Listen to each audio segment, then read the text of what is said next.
సింగరేణిలో జరుగుతున్న అవినీతి అక్రమాలపై సీబీఐ విచారణ కోరే దమ్ముందా అంటూ కేంద్ర హోంశాఖ సహాయ మంత్రి బండి సంజయ్ కుమార్ రాష్ట్ర ప్రభుత్వాన్ని ప్రశ్నించారు. సీబీఐ విచారణ జరిపితే గత ప్రభుత్వ నిర్వాకాలతో పాటు సింగరేణి దుస్థితికి కారకులెవరో తేలిపోతుందన్నారు. సింగరేణిని ప్రైవేటీకరించే ప్రసక్తే లేదని సాక్షాత్తు ప్రధానమంత్రి నరేంద్ర మోదీ ప్రకటించిన తర్వాత కూడా కాంగ్రెస్, బీఆర్ఎస్ పార్టీలు మళ్లీ తప్పుడు ప్రచారం చేస్తూ ప్రజల్లో అయోమయం సృష్టిస్తున్నాయన్నారు.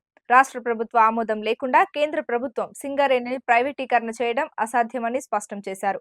సింగరేణిపై తప్పుడు ప్రచారం, ప్రజలను అయోమయం చేసే కుట్ర, మోదీ రామగుండం వచ్చి సింగరేణిని ప్రైవేటీకరించే ప్రసక్తే లేదని స్పష్టం చేశారు.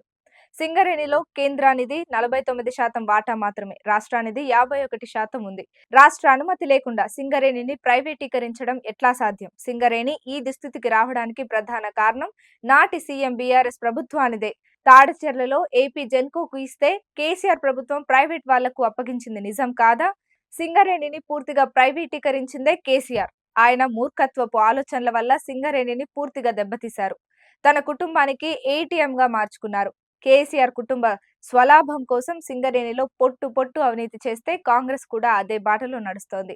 కేసీఆర్ సర్కార్ గతంలో నయీం కేసు, మియాపూర్ భూములు, డ్రగ్స్, పేపర్ లీకేజీ వంటి వాటిపై సిట్ వేసి మధ్యలోనే నీరుగార్చారు. కాంగ్రెస్ కూడా అంతే.